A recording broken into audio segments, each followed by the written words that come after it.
নমস্কার, কেমন আছেন সবাই? আমরা কিন্তু বেশ ভালোই আছি। ঘরকানায় নতুন একটি ভ্লগে আপনাদের স্বাগত জানাচ্ছি। জাপান সময় বিকেল এখন 4:30। তো আসুন আপনাদের সাথে একটা খুশির জিনিস আমার ভাগ করে নেই। এই যে কিছুদিন আগে আপনাদের দেখিয়েছিলাম যে গাছ লাগিয়েছি আমার ছোট্ট বেলকনিটায়, আজ সেই গাছে কত কত মরিচ ধরেছে। কত কত বলছি কেন, হাতে হয়তো গোনা যাবে, কিন্তু এটাই আমার কাছে অনেক কিছু। ছোট্ট একটা গাছ, আর এই যে ধনেপাতাগুলোও দেখুন, এখন তো আর কিনতেই হয় না। সেই ছোট্ট ছোট্ট কয়েকটা ডালপালা থেকে আজ কতগুলো ধনেপাতা হয়েছে। বাকি দুটো টবে বীজ ছিটিয়ে দিয়েছিলাম, দেশ থেকে এনেছিলাম সেই তুলসীর বীজ, ওইটা থেকেও ছোট্ট একটা চারা হয়েছে। আর একটাতে জাপানি কিছু ফুলের বীজ, হ্যাঁ সেইটাতেও ফুল ধরছেও ইদানিং। গাছের মরিচ আর তার ঝাল বোঝার জন্য সবচেয়ে ভালো উপায় হচ্ছে মুড়িতে মেখে খাওয়া। দাঁতের নিচে যখন পড়বে তখনই ঝালটা অনুভব করা যাবে। চাইলে তরকারিতেও দিতে পারতাম, কিন্তু আমার কাছে মনে হলো প্রথমে মুড়ি চানাচুর মাখাটাতেই খাই। আজকে একটু ওয়েদারটাও ঠান্ডা ঠান্ডা আছে, মুড়ি চানাচুর খেতেও ভালো লাগবে। মুড়ি চানাচুরে ধনেপাতাটাও কিন্তু বেশ ভালোই লাগে। আর তার ভেতরে নিজের বেলকুনিতেই ধনেপাতা আছে, তাও আবার ফ্রেশ। তো কয়েকটা ডাল তুলেও নিয়ে এলাম, ওইটা দিয়েই দেখি। এখন খেয়ে বুঝতে হবে ঝালটা কেমন। দাঁড়ান একটু খেয়ে দেখি। বেশ ঝাল আছে, কিন্তু এখন একটু দুধ চা হলে ভালো লাগতো, যদিও ইদানিং এটাকে একটু অ্যাভয়েড করারই চেষ্টা করছি। নিয়েছে আমার পছন্দের ও চা। বাহিরের অবস্থাটা দেখছেন, কি মেঘাচ্ছন্ন অন্ধকার হয়ে আছে। বিকেল কিন্তু এখন 5:30। খুব একটা অন্ধকার থাকারও কথা না, কিন্তু ইদানিং এই ধরনেরই ওয়েদার চলছে। জাপানে সব কিছুই ভালো লাগে, কিন্তু ওয়েদারটাই কেমন যেন খুব একটা ভালো লাগছে না ইদানিং। গরমের সময় প্রচণ্ড গরম, শরীর একদম পুড়ে যায়। আবার যখন বৃষ্টি, তো তখন টানা বৃষ্টি চলছে। আর শীতকালের কথা আর কি বা বলবো। হাঁটতে হাঁটতে চলে এলাম এই ফিট কেয়ার ডিপোতে। বাসার অনেক দরকারি জিনিস শেষ হয়ে গিয়েছে, কিন্তু এই ওয়েদারের কারণে আজ যাব কাল যাব এরকম করতে করতে বের হওয়াই হচ্ছিল না। তো আজ বেরিয়েই পড়েছি, কারণ অনেক দিন হলো এই জিনিসগুলো ঘরে নেই।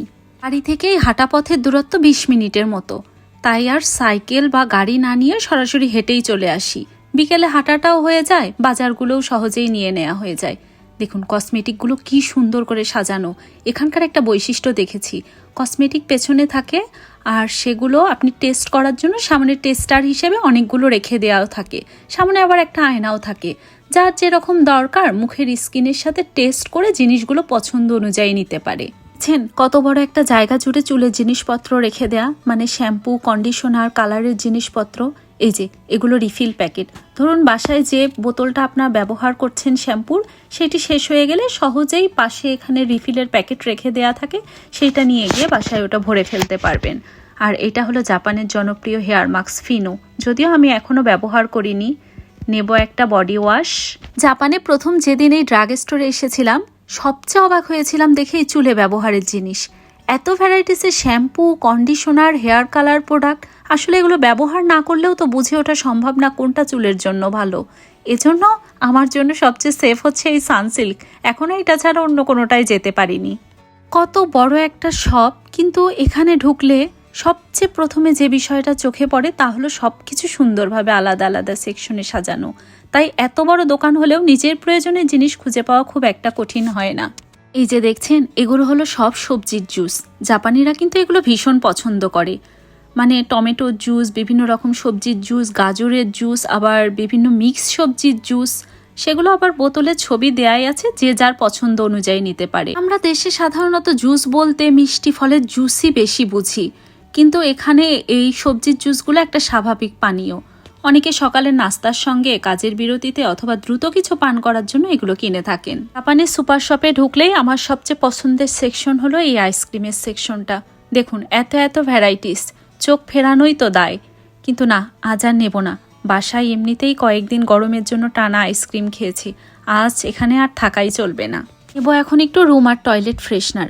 জাপানে এগুলো বেশ জনপ্রিয়, আর হবেই না বা কেন বলুন। জাপানের বাড়িঘর তো তুলনামূলক অনেক ছোট, আর গরম বা শীতের সময়ও জানালা দীর্ঘক্ষণ বন্ধ থাকে। এজন্যই এগুলো সবাই এখানে ব্যবহার করে। তবে এগুলো শুধু যে সুগন্ধ ছড়ায় তা কিন্তু না। অনেক পণ্য আসলে দুর্গন্ধকে ঢেকে রাখার বদলে কমানোর জন্যও তৈরি করা হয়। তাই জাপানের সুপারমার্কেট বা ড্রাগ স্টোরে গেলে এরকম রুম, টয়লেট, জুতা, এমনকি আলমারির জন্য আলাদা আলাদা ডিওডোরাইজার দেখতে পাওয়া যায়। তো এই যে আজকে আমাদের টুকিটাকি শপিং, এখন বিলটা পরিশোধ করে নেই। এই যে বাসায় চলে এসেছি, আর উনি এগুলো কাটাকাটি করতে বসেছেন। উনি আজ স্পেশাল ডিশ বানাবেন ওনার হাতের। আজকে মেইনলি যাওয়ার কথা ছিল কেনাকাটা শেষ করে একটু বাহিরে খেতে, ওই যে আমরা যে নেপালি রেস্টুরেন্টটায় যাই মোমো খেতে, সেখানে যাওয়ার আসলে কথা ছিল। কিন্তু ও বলল যে ওখানে যা খাওয়া হয় সেটাই যদি বাড়িতে তৈরি করা হয় তাহলে কিন্তু মন্দ হয় না। তো আমি তো একটা খুব বেশি সাহস করলাম না, দেখি ও সাহস করে কাটাকাটি করতে বসে গেছে। জানি না ওখানকার খাবারগুলো এত স্বাদ হয় কেন, বেশ মোটা মোটা বড় বড় করে কেটেছে। ওই রেস্টুরেন্টে এভাবেই কাটে, দাঁতের নিচে পড়লে একটা কচকচে ভাব আসে, হয়তো এ কারণেই আরও বেশি স্বাদ লাগে। আর স্প্যাগেটিতে তো তুলনামূলক সবজিগুলো একটু বড় বড় করেই কাটে। আর সাথে রেখেছি এই চিকেন গ্রিলগুলো, এগুলো তো সবসময়ই আমার ফ্রিজে মেখে রেখে দেয়াই থাকে, যখন দরকার হয় টুপ করে একটু গ্রিল করে নিই। সময়ও বেশিক্ষণ লাগে না, 20-25 মিনিট টাইম দিলেই হয়ে যায়। স্প্যাগেটি তো এমনিতেই একটু ভারী খাবার, একটু খেলেই পেটটা ভরে যায়, আর সাথে গ্রিলগুলো থাকলো।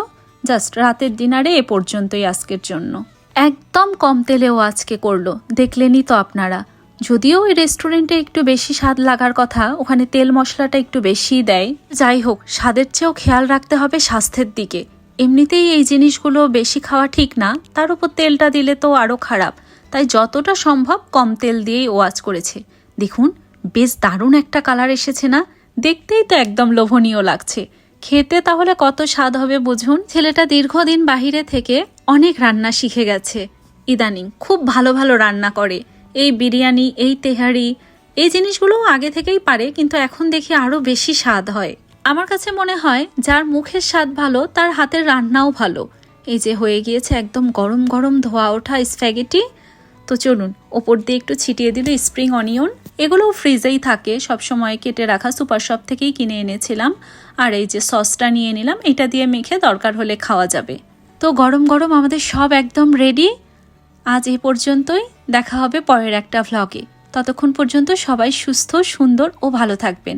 আর ভালো লাগলে অবশ্যই একটা লাইক, কমেন্ট আর সাবস্ক্রাইব করে আমার পাশে থাকবেন।